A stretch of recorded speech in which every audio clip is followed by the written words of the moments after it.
बम बम की आवाज जैसे किया, भोलेनाथ खुश हो गए और तब से भोलेनाथ की पूजा में बम बम बम की आवाज करते भोलेनाथ प्रसन्न हो जाते। क्यों कहते हैं? जब बम बम करते हैं तो ससुर जी की याद आए, इसीलिए सब लोग कहते हैं बम बम महादेव। यज्ञ को उन्होंने व्यवस्थित किया, यज्ञ संपन्न हुई और दक्ष ने भगवान से प्रार्थना किया कि मुझसे गलती हो गई, अहंकार आ गया था मेरे अंदर, जीवन काल में आप लोगों ने श्रवण किया। अब नंबर आता है किसका? प्रिय प्रबोत्तान पादो सतरूपा पतेषुतो।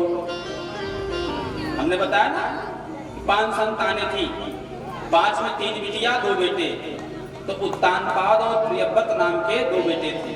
तो उत्तानपाद की कथा श्रवण कराना शुरू कर दिया। कहा महाराज इनके जो छोटे वाले बेटे थे इनका नाम था उत्तानपाद। जाए उत्तानपादस्य सुनीतिः सुनीतिस्ततो। इनकी 2 पत्नियां थी भैया। उत्तानपाद महाराज की 2 पत्नियां थी, एक का नाम सुनीति, एक का नाम सुरुचि थी। और सुनीति जो सुंदर नीति वाली होती है उसको सुनीति कहते हैं, और सुरुचि जो अपनी रुचि की बात करे उसको सुरुचि कहते हैं। हाँ, सुनीति और सुरुचि जो पत्नियां थी महाराज, सुरुचि प्रेयसी पत्नियों नितेरहं यस्सुतो ध्रुवः। सुनीति और सुनीति 2 पत्नियां थी। कहा अगर तुझको इस गोदी पे बैठना हो और इस सिंहासन पर विराजमान होना हो तो जाओ और भगवान की तपस्या करो, और तपस्या करके जब भगवान प्रकट हो जाएं तो उनसे कहना तुझको मेरे गर्भ से पैदा कर दे, तब तू इस सिंहासन पर और राजा की गोदी पे बैठ सकता है। अब बेचारे छोटे से जी महाराज 5 साल के अश्रुपात करते करते अपनी माँ के पास पहुंच गए और कहा माता आपसे हम बार बार पूछते हैं ना कि हमारे पिताजी कौन हैं। हम वहां गए तो उन्होंने ऐसा मुझे कहा। जैसे वो बालक की रुदन को सुन करके माता के पल्लू को पकड़ करके इस तरह कहा, माता के अश्रुपात नहीं रुका भैया, वो भी रोने लगी। कहते हैं जैसे जंगल में आग लग जाए तो उस पेड़ों पे जो लताएं चढ़ी होती हैं आग लगने से पहले ही मुरझा जाती हो, ऐसे माता का मन लटक गया कि छोटे से बच्चे ने क्या बिगाड़ा था तो इस तरह की बात उसने कह दिया। अरे दुश्मनी हमारे साथ है, हमको जो कहती सो कह देती। अब कुछ देर तो शांत रहे, उसके बाद कहा बेटा उसने बहुत अच्छा बात बताया।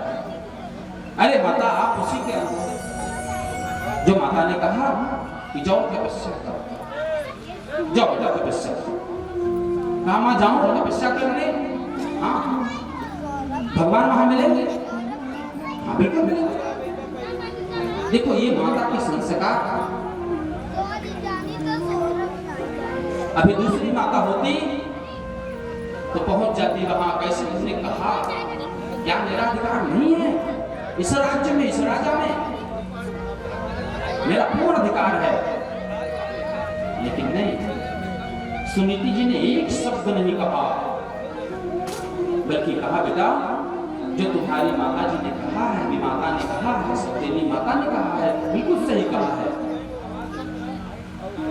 अच्छा बेटा बढ़िया दिन बढ़िया से परमात्मा का चिंतन करो। इस माता को ये भी डर नहीं लगा कि मैं छोटे से बच्चे को जंगल की तरफ भेज रही हूँ। इस माता ने बेटे में संस्कार डालने का प्रयास किया कि मातु सपत्न्या सदुरिक्त विद्धः स्वसंवृता दंडहतो यथाहि। है जैसे कोई सर्पीला सर्प हो, जहरीला सर्प हो और उसके किसी अंग में डंडा लग जाए और फनफना के खड़ा हो जाता है, ऐसे ध्रुव महाराज की नेत्र बिल्कुल लाल हो गए। हमको बांह पकड़ उसको नीचे कर दिया, अच्छा नहीं किया। अश्रुपात भी कर रहे हैं और अंदर से जोश भी आ रहा है, मैं परम पिता को प्रकट करके रहूंगा, मैं जंगल जरूर जाऊंगा। हित्वा विशंतम पितरम सन्नवाचम जगाम मातुः रुरुरत प्रकाशम। ऐसे रो रो करके माता के सामने पल्लू पकड़ करके, माता ऊंची है, बेटा छोटा है, ऊपर देख रहे हैं, अशुपात हो रहा है, पल्लू को पकड़े हैं और बड़े साहस से कह रहे हैं भगवान को मैं प्रकट करूंगा मां, तू चिंता ना कर, जैसे तू कह रही वैसे करूंगा। मां मैं जंगल जाऊं? हाँ बेटा जाओ, वहीं परमात्मा मिलेंगे? बोले हाँ वहीं परमात्मा मिलेंगे। मां मंगलम, तू दुर्भागा दुर्भागिनी का बेटा है, ऐसा कहा।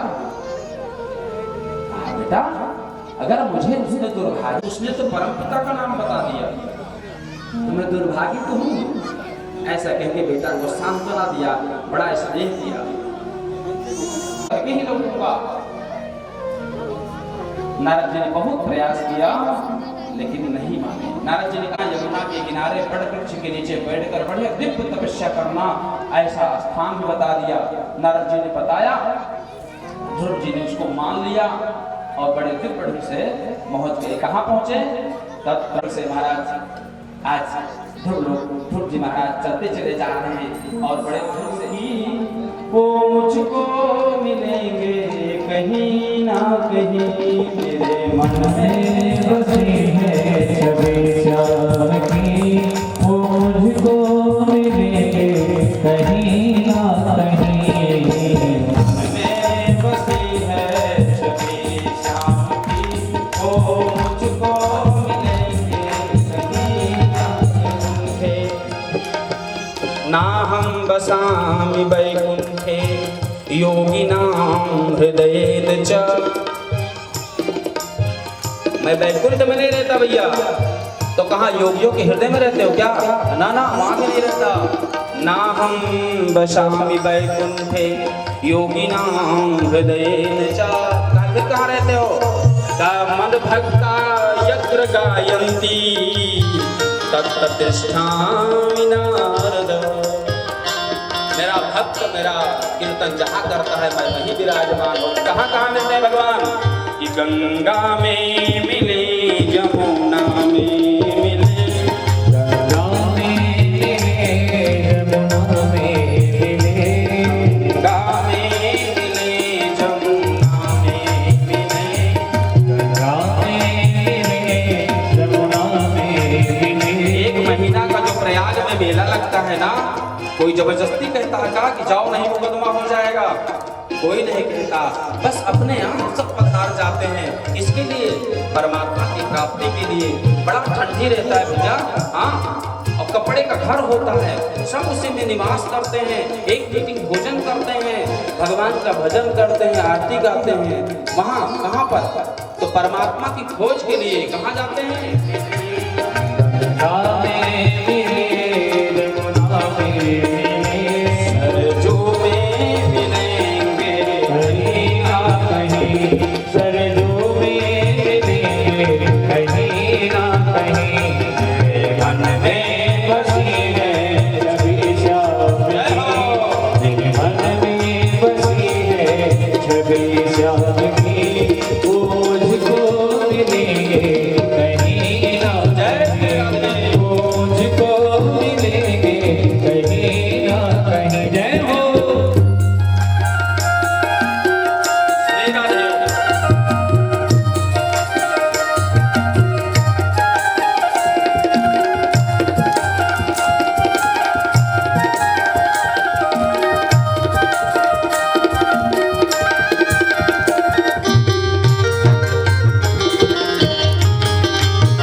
मंदिर में मिले, कीर्तन में मिले, मंदिर में कीर्तन में मिले, मंदिर में मिले, कीर्तन में मिले। भैया मंदिर में परमात्मा का वास होता है, देखने की दृष्टि अच्छी होनी चाहिए। मंदिर में मिले, कीर्तन में मिले, मंदिर में मिले, कीर्तन में मिले, संग में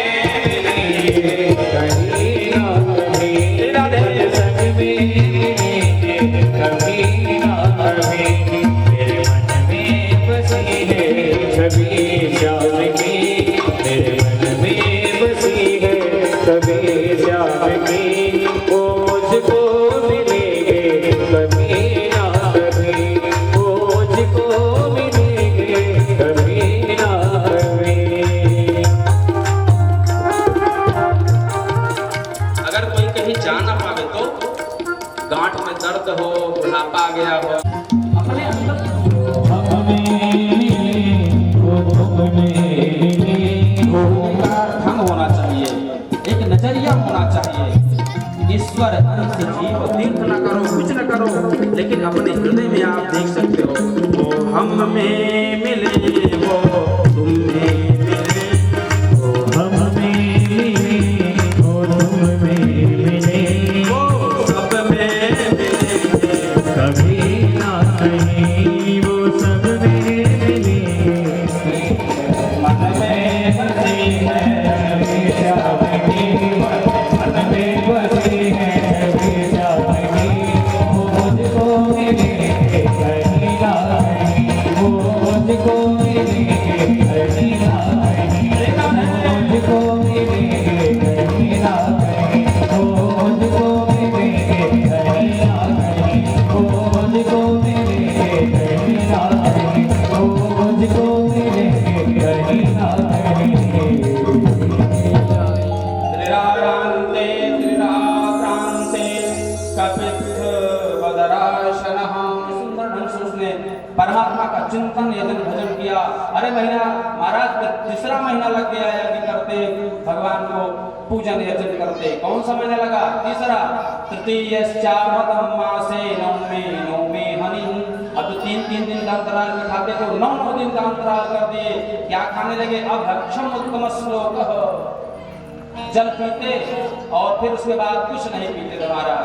चौथा महीना लग गया, चतुर्थम मासम द्वादशे द्वादशे हरि। अब महाराज 12 दिन का अंतराल करते। चौथे महीने में वायु पी के रहने लगे। एक बार सांस लेते महाराज, फिर सांसें नहीं लेते, वायु पीते, उसके बाद जय श्री राम। पंचमी नारायण वासुदेव श्री कृष्ण गोविंद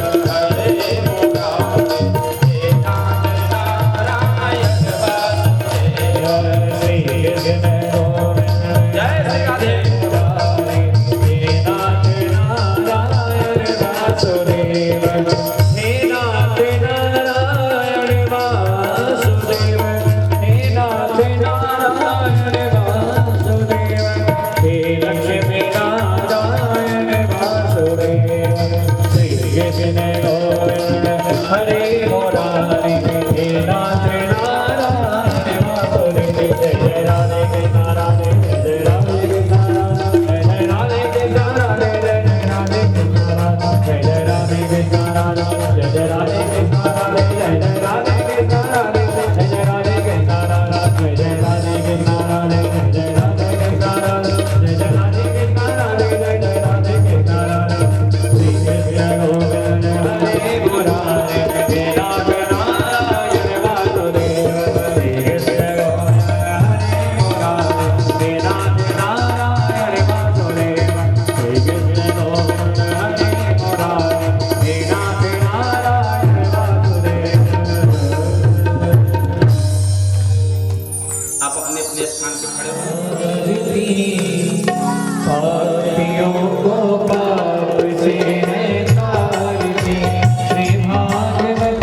तानि सर्वाणि विनश्यन्तु प्रदक्षिणां पदे पदे जलेन शीतलीकरणं पुष्पदेवाभिवन्दनं तत्पश्चादारार्तिग्यग्रहणं मन्त्रपुष्पाञ्जलिं हरिः ओम जगनेन यज्ञमयजन्त देवे त्वां पूजयामि जगदीश्वर मे प्रसीद नाना सुगन्धि पुष्पाणि यथा कालोद्भवानि च पुष्पाञ्जलिर्मया दत्तं परमेश्वरः।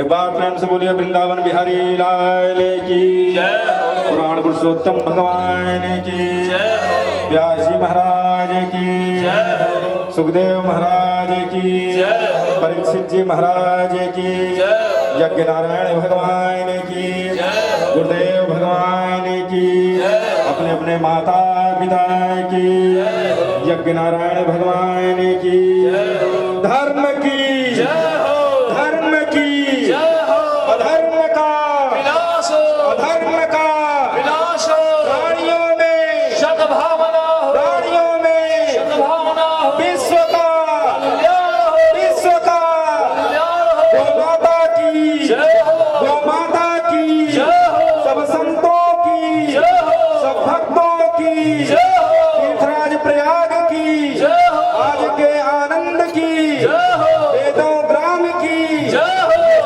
भगवान की नमः पार्वती पतये हर हर महादेव। सर्वे भवन्तु सुखिनः सर्वे सन्तु निरामयाः। आप सभी भक्त एक बार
की द्वितीय वेला की बैठक में हम सब भक्त एकत्रित हुए हैं और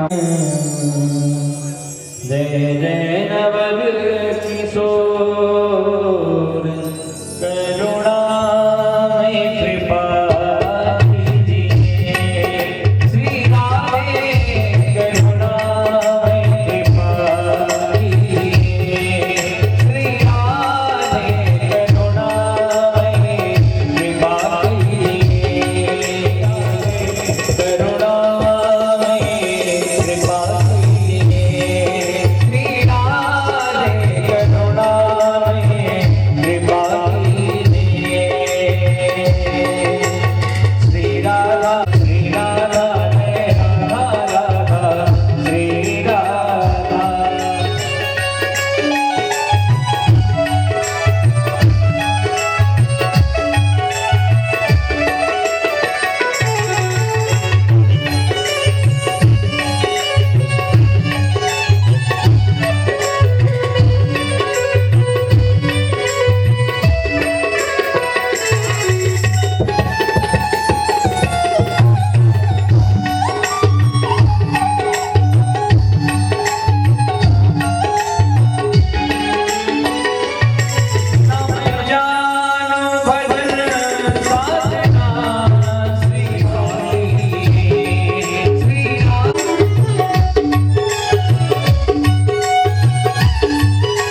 सत्कर्म को ढूंढते ढूंढते जब नारद जी सनकादिक ऋषियों के पास गए, उन्होंने कहा सत्संग तो इसी का नाम है।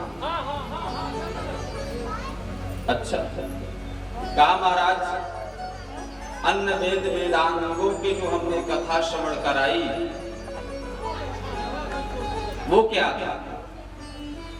गीता का पाठ मैंने सुनाया, श्रवण कराया, फिर भी ज्ञान वैराग्य नहीं होते। कहा देखो भैया, बड़ा सुंदर उदाहरण दिया है।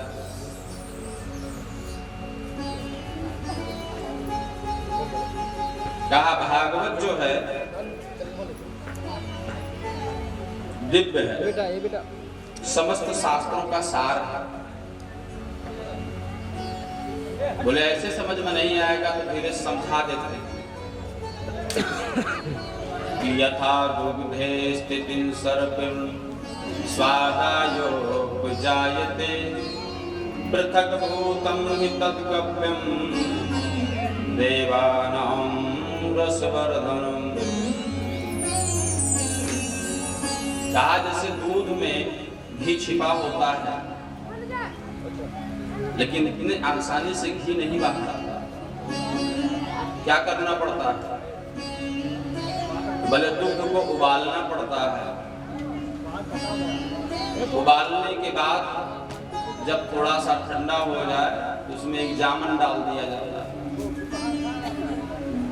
और जामन डालते हैं तो दूध जो चंचलता से युक्त होता है वो स्थिरता में परिवर्तित हो जाता है, दही बन जाता है, मक्खन।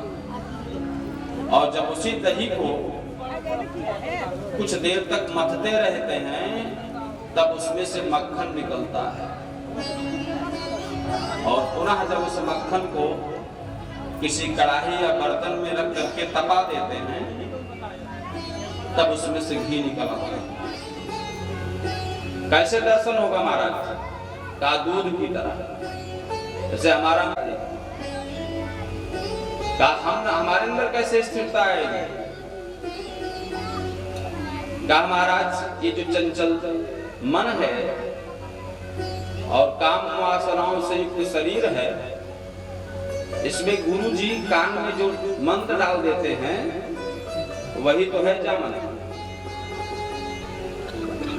गुरु जी से मंत्र लेकर के, दीक्षा लेकर के कानों में अपने अंदर नियम कानून से स्नान करके भोजन करना, गुरु मंत्र का जप करना, सूर्य भगवान को अर्घ देना, बड़ों को प्रणाम करना, स्नान ध्यान करना, राम राम जपना, ये क्या है? अभी तक आप स्वतंत्र थे, अब क्या है? नहीं भैया मंत्र ले ले, सब जगह ना खा, बिना स्नान किए कुछ नहीं खाते, हम दीक्षा लेते हैं। वही है जामन। आप एक नियम से, कानून से बंध गए, जो चंचलता थी स्थिरता में परिवर्तित हो गया। अब क्या करोगे?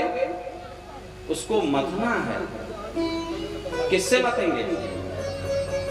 जो गुरु जी ने मंत्र दिया है उसी को हृदय में ला करके उसको बार बार बार बार बार बार मन में मथेंगे। मथने से क्या होगा? क्या मिलेगा? ज्ञान रूपी मक्खन मिलेगा,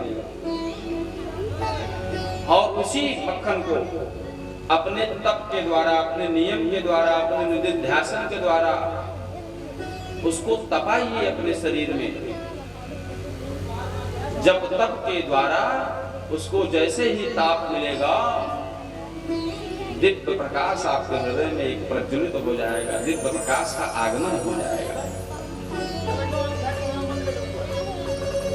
ऐसे ऐसे चीजों को समझाया है कि जो जीवन में ग्रहण करने की वस्तु नहीं, जो व्यवस्था करने की वस्तु नहीं। इसलिए श्रीमद् भागवत की दिव्य कथा जीवन पर्यंत सुनते रहें, फिर भी बार बार सुनने की इच्छा होती है। इसका नाम है श्रीमद् भागवत महापुराण। पुराण का मतलब समझते हो? पुरा भवत नवीना है तो पुराण, पुराने होने के बाद भी नया प्रतीत होता है। से आज भगवान कृष्ण का जन्मोत्सव लोग अभी कथा के माध्यम से मनाएंगे। तो ऐसा हर्षोल्लास लग रहा है, इसे लग रहा है आज ही भगवान का प्रागट्योत्सव होगा। ये कथा तो बहुत बार सुनी, लेकिन जब कथा सुनते हैं तो लगता है कि वास्तव में आज से ही प्रारंभ हुआ है। इसलिए भगवान की विशेष कृपा है हम लोगों को पर, जो भगवान हमको ये सब प्रदान कर रहे हैं। बड़े बड़े देवता इसको नहीं मानते, दुर्लभ है, देवताओं को दुर्लभ महाराज। इसीलिए परमात्मा बार बार मनुष्य का तन लेकर के इस धराधाम में आते हैं। लीला करने को तो मिलेगा, भक्तों से मिलने को मिलेगा, सत्संग करने को मिलेगा, अन्य जगह सत्संग करने की व्यवस्था नहीं है। आइए हम लोग अपनी कथा की तरफ चलते हैं। उसके पहले 2 बार भगवान का नाम संकीर्तन, जिससे कथा श्रवण करने में मन लगे। श्री राधे राधे गोविंद गोविंद राधे, श्री राधे राधे गोविंद गोविंद राधे,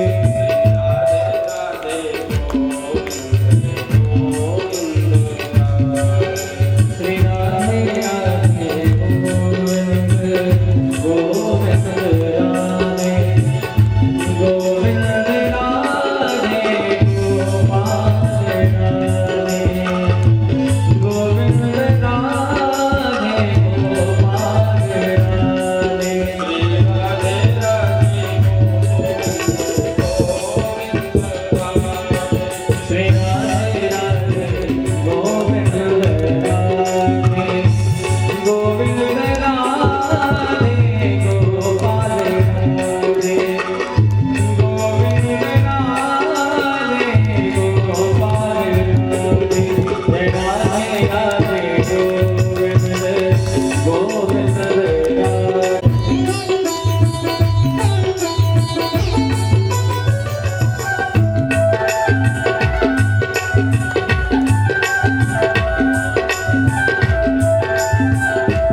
गोविंद गोविंद राधे, श्री राधे राधे गोविंद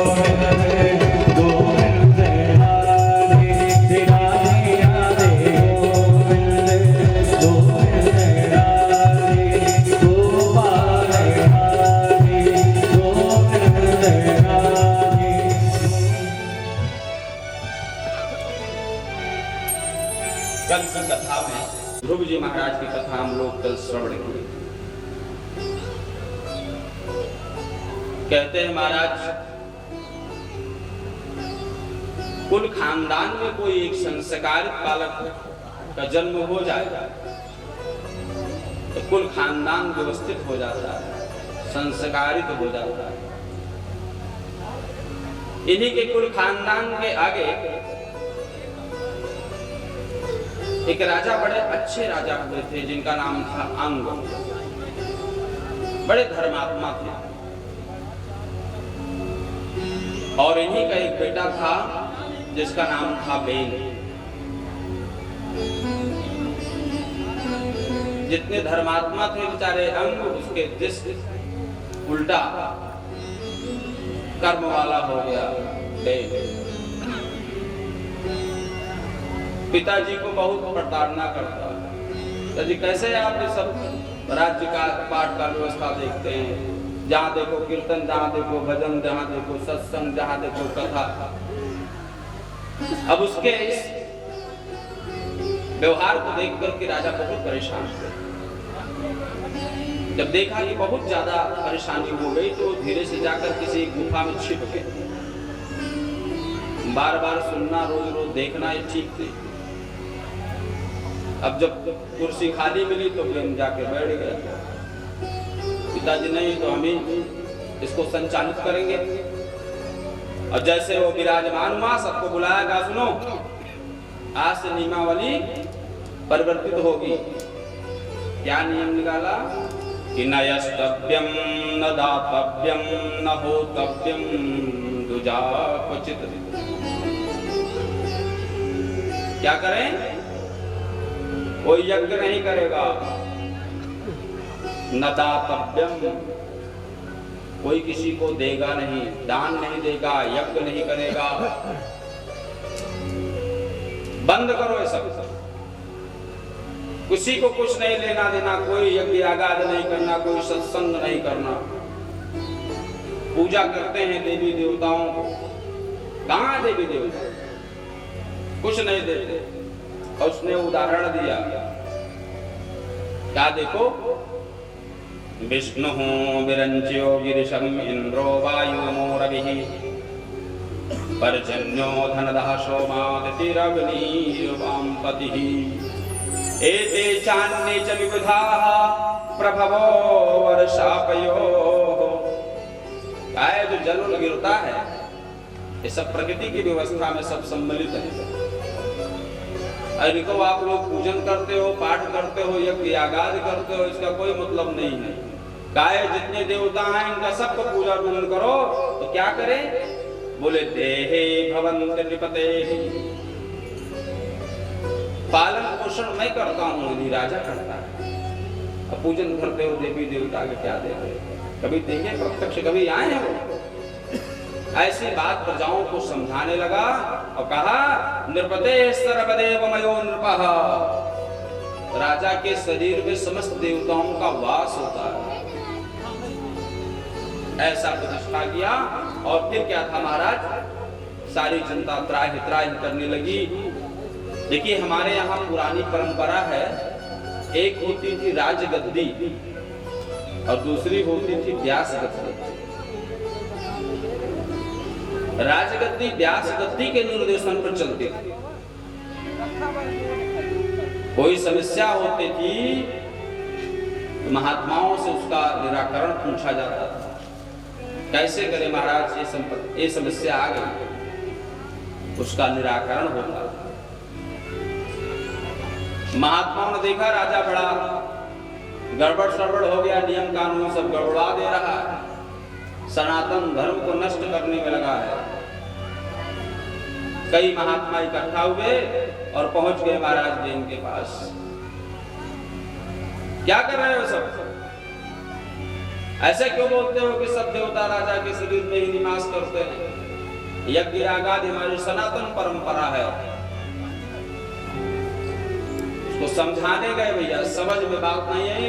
महात्माओं ने बड़ी तेज से हुंकार भरी, बड़ी तेज से डांटा और सिंहासन से गिरा, जय सीताराम हो गया। बड़ी समस्या। आए तो समझाने, राजे नहीं रहा। राज्य सिंहासन कौन चलाएगा? क्या कुछ तो व्यवस्था करनी पड़ेगी। उसी के शरीर को मथा, जंघे को मथा, तब उसमें से काला कलूटा व्यक्ति निकला। बोला महाराज आदेश, क्या करें? कानिसी बैठ जाओ। बैठ गया। वही से निषाद की उत्पत्ति हुई। पुनः उसके शरीर को मथा गया महाराज। एक दिव्य स्वरूप वाले महात्मा प्रकट हो गए। बोले पृथु जी महाराज की जय। ये भगवान के दिव्य स्वरूप है। सबको व्यवस्थित किया, सबको बुलाया। और जैसे पृथु महाराज सिंहासन पर बैठने लगे तो सारे जितने बंदी जन थे खूब गाना बजाना करने लगे। जय हो सरकार की जय हो, सरकार की जय हो। माला वाला पहनाने लगे। पृथु महाराज ने कहा बस करो, यही माला पहना के तो आप लोगों के अंदर सब अहंकार आ जाता है, गड़बड़ हो जाता है। अरे राजा जो होता है वो सेवक के रूप में होता है। वो बैठ करके सिंहासन पर आदेश करना और सुख भोग करना इसलिए नहीं। पृथु जी ने बहुत अच्छे उपदेश को दिया, राज्य कैसे चलाना चाहिए इसके विषय में उन्होंने कहा महाराज राज्य में कुछ अन्याय नहीं होता।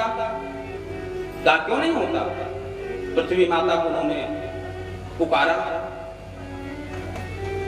और पृथ्वी ने सारा जो तत्व था, खजाना था, उसको अपने अंदर छिपा लिए। क्यों? क्योंकि राजा जो बेन था बहुत दुष्ट प्रकृति का था, इसलिए। पृथु महाराज खड़े हुए और कहा वसुधे त्वं वधिष्यामि मक्षासन परामुखे। वसुधे प्रकट हो जाओ मेरे सामने। वसुंधरा प्रकट हो गई। बोले महाराज आदेश। कहा क्यों नहीं अपने जो छिपे हुए खजाने इनको बाहर कर दे। कहा महाराज इन दुष्ट राजाओं की वजह से हमने इस सब संपत्ति को मैंने छिपा लिया। कहा कि अपने इस ऊपर अन्न उपजाने की व्यवस्था बनाओ। तो बड़ा पहले अव्यवस्था थी इस पृथ्वी पे, सब जगह पहाड़ हुआ करते थे। पृथु महाराज सब इन पहाड़ों को उठाकर व्यवस्थित करके एक किनारे कर दिया उत्तराखंड की तरफ। यहाँ समतल जमीन बनाई और कृषि के योग्य जमीन बना दिया, व्यवस्थित कर दिया। आड़ करके उन्हीं की तरफ देख रहे थे, राजा की तरफ। बोले महाराज ऐसा क्यों कर रहे हैं? कहा जिन जिन पशुओं की बलि आपने दी है, ये आपके शरीर छूटने के बाद आपके शरीर को नोच के खाएंगे।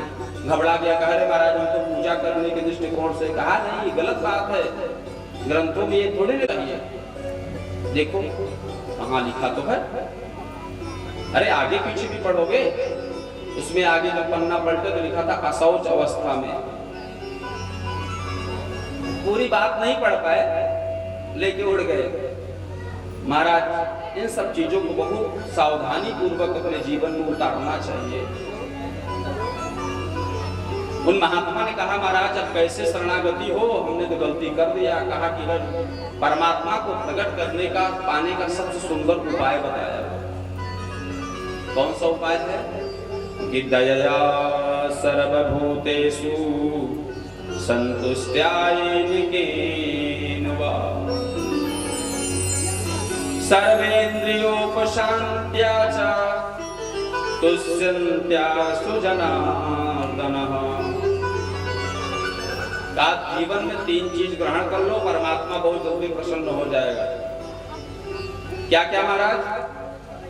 दयया सर्वभूतेषु,